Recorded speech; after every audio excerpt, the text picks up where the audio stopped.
सल्ले अला मोहम्मद दी बेड़ी पगड़ी किनारे आया दाऊद पैगंबरी जलवा मोती आया दाऊद पैगंबरी जलवा मोती आया खाजा बैसने एक दिन दुनिया मुंह सब साफ कराया रसी कीता है बस्ती दे अंदर अली ने पंजा लाया ओ करी गजबाजी जन्नत बीच आया आशिक डिगे बलाली ते उसनू नाल रलाया सूहे ने सद दो बाजी ती हक ने बाहर लगाया सल्ले अला हबीबना सल्ले अला मोहम्मद सल्ले अला हबीबना सल्ले अला मोहम्मद सूहे नींदा दो बाजी ती हक ने बाहर लगाया महशरा मंसूर हो गया सूली पकड़ चढ़ाया महशरा मंसूर हो गया सूली पकड़ चढ़ाया यासुदीन बल बल दहली ने सरमद नू मरवाया शमसुद्दीन कोर की बलदानी सारा पोश लहाया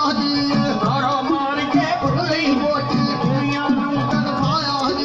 सबा ने जते सूरज लियांदा रंग धरती बदलाया नहीं जगा मुल्कान दे अपना आप ही पाया बाबा फरीद ने बाग बदल दे हक दा बेइज्जत बनाया चिड़ियां मारी मौसमी गुड़गान में बनाया पीर बहावल हक मैदानी रोजा बहारी आया सैयद पीर जलाल बखारी उच में आसन लाया अब्दुल कादिर शाह जलानी पीरों कबीर दोहाया हर बनिया देख में बदली हो सतार तबाहरा बताया ये 12 साल दा टुकिया तेरा भाई दा बनी लाया सल्ले अला हबीबना सल्ले अला मोहम्मद सल्ले अला हबीबना सल्ले अला मोहम्मद बारी साली पिया मेरा भाई दा बनी लाया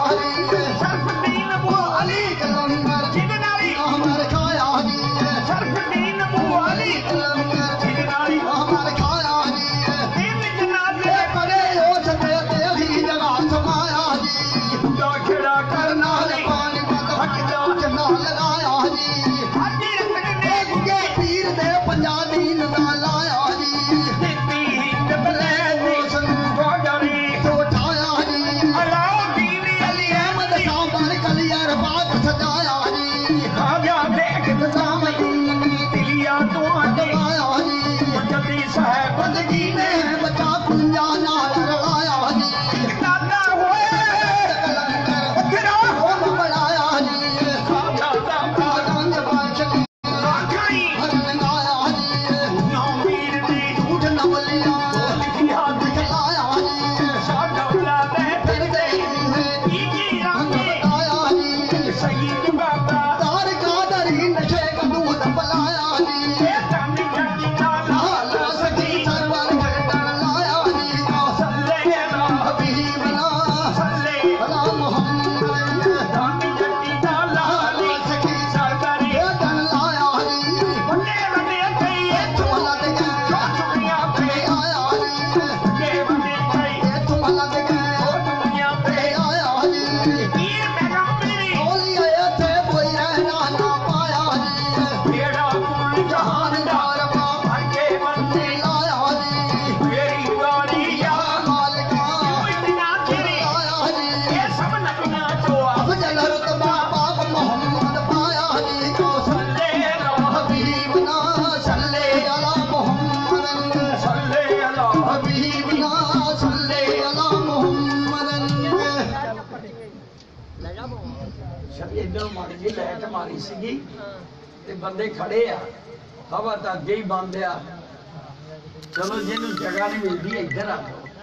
पर बह जाओ यार कोई गल नहीं बदी नूं तां कोई गम नहीं मंजी वाली गल सुना फिर मंजी वाली गल सुना इन्हां नूं फिर बहणगे मंजी असल वजह पता गल की आ ਇਹ घर ਦੇ ਵਿੱਚ ਖਾੜਾ ਲੱਗਾ ਤੁਹਾਨੂੰ ਸਾਡੇ ਪਤਾ ਹੀ ਹੈ ਸਾਡੇ ਅਸਲੇ ਦਾ ਅਸੀਂ ਤਾਂ ਸੌਣ ਲੱਗਿਆ ਨੇ ਹਟਣਾ ਹੀ ਨਹੀਂ ਇਹ ਹਾਸਾ ਹੀ ਸੁਣਨ ਆਇਆ ਮਿਹਰਬਾਨੀ ਹੈ ਯਾਰ ਮੇਰੀ ਗੱਲ ਸੁਣ ਲਓ ਬਹਿ ਜਾਓ ਇੱਥੇ ਆ ਜਾਓ ਅੱਲਾ ਜਾਣੇ ਜਦੋਂ ਲੰਗਰ ਤਕਸੀਮ ਕੀਤਾ ਸੀਗਾ ਜੀ ਉਦੋਂ ਵੀ ਇਦਾਂ ਹੀ ਪਰੇ ਪਰੇ ਸੀ। ਥੋੜਾ ਆ ਜੋ ਤੁਹਾਡੀ ਮਿਹਰਬਾਨੀ ਯਾਰ ਬੜੀ ਕਿ ਸ਼ਰੀਫ ਜੇਬਾਂ ਕੱਢਣ ਲੱਗਾ ਜੱਗੇ ਇੱਥੇ ਆ ਗੱਲ ਸੁਣ ਮਿਹਰਬਾਨੀਆਂ ਬੜੀ ਮਿਹਰਬਾਨੀਆਂ ਜਨਾਬ ਦੀ। ਆਵਾਜ਼ ਲਾਈਵ ਚੱਲਣ ਦੀ ਆਵਾਜ਼ ਕਿਉਂ ਨਹੀਂ ਜਾ ਰਹੀ? ਤੈਨੂੰ ਕਿਹਾ ਸੀ ਇਹਦੀ ਗੱਲ ਦੇਖੋ ਜੀ ਗੱਲ ਇਹ ਇਹਦੀ ਆਵਾਜ਼ ਨਹੀਂ ਆਉਂਦੀ ਬਈ ਲਾਈਵ ਜਾ ਰਹੀ ਮੇਰੇ ਸਾਥੀ ਨੇ ਵੀ ਜਨਾਬ ਦੇ ਅੱਗੇ ਅਰਜ਼ ਕੀਤੀ ਸੀ ਸਭ ਤੋਂ ਪਹਿਲੇ ਇਹ ਇਹਨਾਂ ਆਵਾਜ਼ ਨਹੀਂ ਆ ਰਹੀ। ਬਜ਼ੁਰਗਾਂ ਦਾ ਖਤਮ ਸ਼ਰੀਫ ਮੁਖਤਾਰ ਸਾਹਿਬ ਉਹਨਾਂ ਦਾ ਸਾਲ ਬਾਅਦ ਉਹਨਾਂ ਦੀ ਯਾਦ ਕਰਦੇ ਆ ਯਾਦ ਕਰਾਉਂਦੇ ਆ। ਉਹ ਜੋ ਮੇਰੇ ਸਾਥੀ ਨੇ ਕਿਹਾ ਸੀਗਾ ਤੇ ਜੇ ਉਹਨੇ ਇਕੱਲੇ ਨੇ ਸੁਣਨਾ ਹੁੰਦਾ ਸੀ ਉਹਨੇ ਅੰਦਰ ਬਹਿ ਕੇ ਵੀ ਸੁਣ ਲੈਣਾ ਸੀ। ਨਹੀਂ ਇਹ ਸਾਰਿਆਂ ਵਾਸਤੇ ਆ ਦਰਵੇਸ਼ ਦੀ ਮਹਿਫਲ ਇਹ ਅਸੀਂ ਦਰਵੇਸ਼ ਦੀ ਮਹਿਫਲ ਕਵਾਂਗੇ ਜਦੋਂ ਉਹਨਾਂ ਦੇ ਉਰਸ ਮੁਬਾਰਕ ਤੇ ਆਣ ਬਾਬਾ ਜੀ 1 ਮਿੰਟ ਤੁਸੀਂ ਵੀਡੀਓ ਦਿਖਾ ਪੂਰੀ ਬਾਬਾ ਥੱਕ ਗਿਆ ਇਧਰਲੀ ਬਾਮ ਆਪ ਹੀ ਗਾਉਣ ਲੱਗੀ ਕੋਈ ਨਹੀਂ ਉਹਨਾਂ ਦਾ ਵੀ ਇੱਥੇ ਹੀ ਟਾਈਮ ਹੁੰਦਾ ਕਿਉਂਕਿ ਕਈਆਂ ਨੂੰ ਪਤਾ ਹੁੰਦਾ ਵੀ ਕਬੀਲਦਾਰੀ ਕਰਾਂਗੇ ਤਾਂ ਉੱਥੇ ਹੀ ਕਰਾਂਗੇ ਮੇਲੇ 'ਚ।